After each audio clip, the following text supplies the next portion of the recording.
एक ऐसा mid cap mutual fund जो धीरे धीरे इन्वेस्टर को काफ़ी पसंद आ रहा है। इट मीन्स कि धीरे धीरे यहाँ पे इन्वेस्टर का पैसा ज़्यादा लगता हुआ देखने को मिल रहा है। और ये कैसे पता चल रहा है? AUM बढ़ता जा रहा है। आज एक ऐसे मिड कैप म्यूचुअल फंड का आंकड़ा मैं आपके सामने रखूँगा जो धीरे धीरे काफ़ी मजबूत स्थिति में आता हुआ देखने को मिल रहा है। मैं इन्वेस्टर को यहाँ पे शुरुआती दौर में ही यहाँ पे बताना चाहता हूँ कि ये कोई स्पॉन्सरशिप वीडियो नहीं है।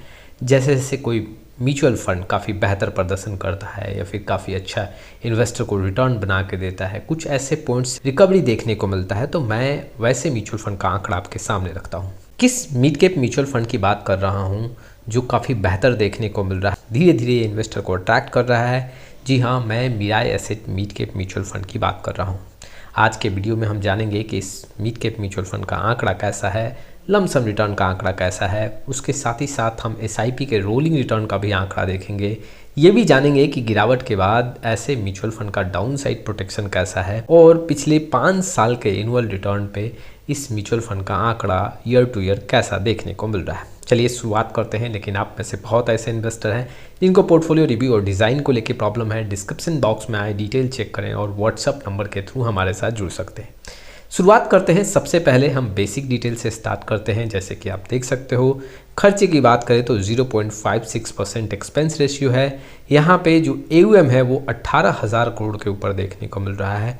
यहाँ पे अगर देखोगे तो इस म्यूचुअल फंड का करीबन 6 साल 4 मंथ यहाँ पे एज कंप्लीट हो चुका है। बेंचमार्क जो है निफ्टी मिड कैप 150 TRI है और मिनिमम इन्वेस्टमेंट SIP के तौर पे 1000 और लमसम 5000 का यहाँ पे देखने को मिल रहा है। रिस्क के मामले में जैसे कि जानते हो आप कि ये मिड कैप म्यूचुअल फंड है तो वेरी हाई रिस्क यहाँ पे देखने को मिल रहा है।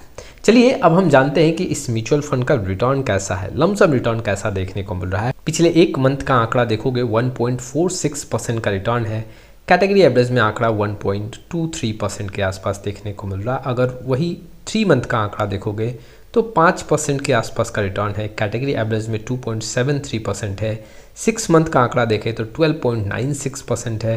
कैटेगरी एवरेज में 8.63 है। 1 साल में 14 से 15% रिटर्न बना है इस म्यूचुअल फंड में, जबकि कैटेगरी एवरेज में सिर्फ 9 से 10% का रिटर्न है। 2 साल का आंकड़ा देखोगे आप, 3 साल का आंकड़ा देख लो, 4 साल 5 साल लगातार इस म्यूचुअल फंड ने कैटेगरी एवरेज को पछाड़ा है या कैटेगरी एवरेज के आसपास देखने को मिल रहा है।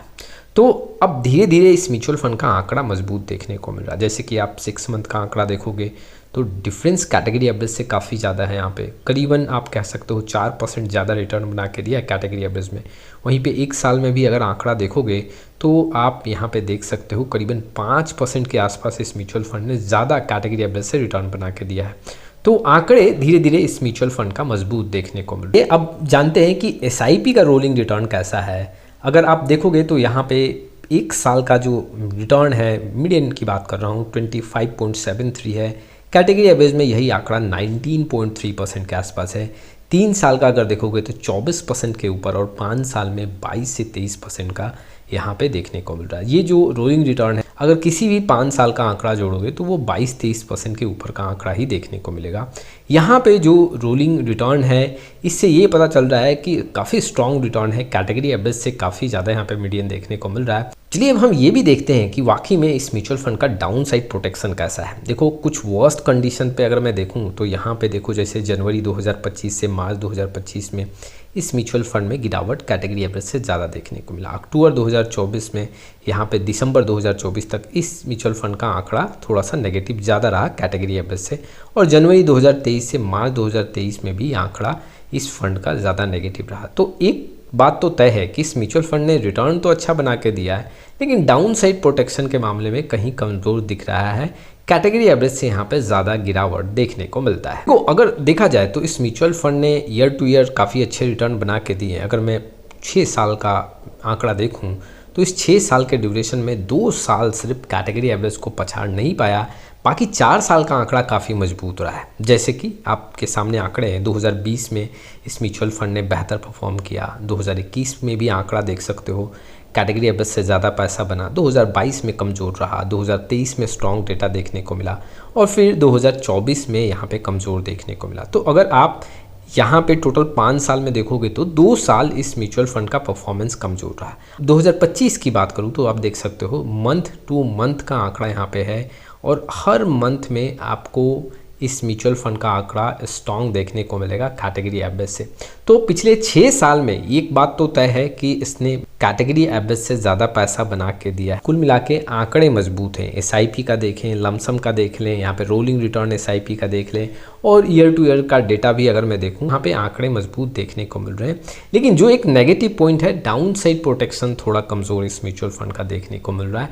इट मीन्स कि गिरावट अगर ज़्यादा हुआ स्मॉल कैप में तो ये म्यूचुअल फंड कैटेगरी एवरेज से ज़्यादा गिरेगा। हालांकि देखो, इन्वेस्टर का भी पसंदीदा फंड है। यहाँ पे AUM धीरे धीरे बढ़ता जा रहा है और इन्वेस्टर काफ़ी अट्रैक्ट हो रहे हैं। रिटर्न के मामले में भी काफ़ी मजबूत स्थिति देखने। इन्वेस्टर को क्या करना चाहिए? देखो, अगर आप हाई रिस्क ले सकते हो मिड कैप कैटेगरी में तो ऐसे फंड्स को फोकस कर सकते हो। अगर आपके पोर्टफोलियो में ऑलरेडी कोई मिड कैप फंड है और अच्छा परफॉर्म कर रहा है तो ज़रूरत नहीं है ऐसे म्यूचुअल फंड को ऐड करने के लिए। नया यहाँ पे ऐसे फंड्स में पोजीशन बनाना चाहते हो, ऐड करना चाहते हो तो आप कर सकते हो, लेकिन अपने रिस्क को समझो। यहाँ पे मिड कैप कैटेगरी से भी ज़्यादा रिस्क देखने को मिल रहा है। तो ये कुछ इन्फॉर्मेशन था जो इन्वेस्टर के लिए इंपॉर्टेंट था। आपका क्या राय इस वीडियो को लेकर कमेंट बॉक्स में जरूर आए। फिर मिलेंगे एक नए वीडियो के साथ, तब तक के लिए जय हिंद, जय भारत।